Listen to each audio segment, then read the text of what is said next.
Good morning. আজ শনিবার, সারা সপ্তাহটা কেটে গেল ব্যস্ততায়।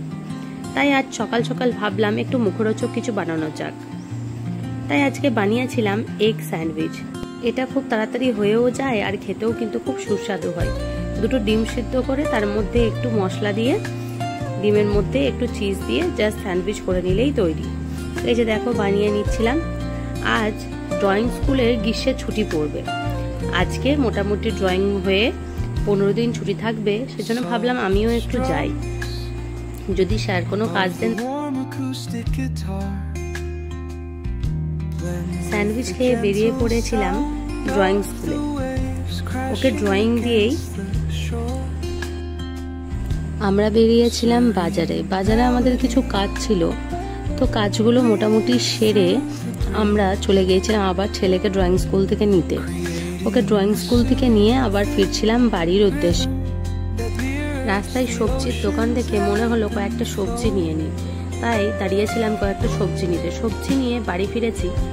আজকে ফ্রিজে দেখলাম কয়েকটা ভেটকি মাছ ছিল, তো ভাবলাম সেটাকে আবার পাতুরি করব, কিন্তু সপ্তাহে যে কলা পাতাটা এনেছিলাম সেটাতে ভাবলাম যে থাকবে, তো সেটা নষ্ট হয়ে গেছিলো। সেজন্য ভাবলাম যে একটা অন্য কিছু উপায় বের করি।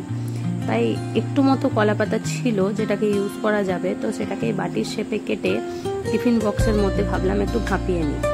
তো এখানে একটু তেল দিয়ে আমি কাঁচা লঙ্কা, নুন, হলুদ আর একটু সর্ষের তেল, মাছগুলোকে নিয়ে টিফিন বক্সের মধ্যে সর্ষে, পোস্ত আর কাজু বাটা দিয়ে ভালো করে মাখিয়ে নিয়েছিলাম আর দিয়েছিলাম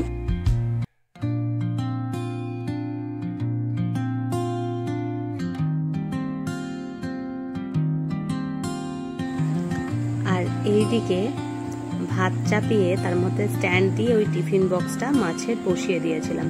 তাহলে মাছের ভাপাটা আর ভাতটা একসাথে হয়ে যাবে।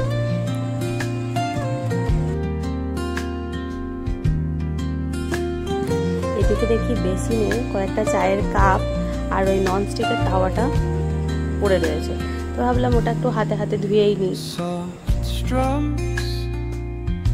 Of the warm acoustic guitar blend with the gentle sound of the waves crashing against the shore. A serene melody. এদিকে গ্যাস ট্যাস মুছে বসিয়ে দেবো লাল শাক, তো সেটাই জন্যই ভালো করে শাকগুলোকে ধুয়ে নিচ্ছিলাম।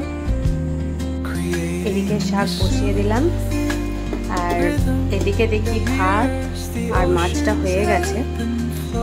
তো দুপুরে খাওয়া দাওয়া সেরে আজকে বেরিয়েছিলাম বিকেলে একটু ঘুরতে। আজকে গিয়েছিলাম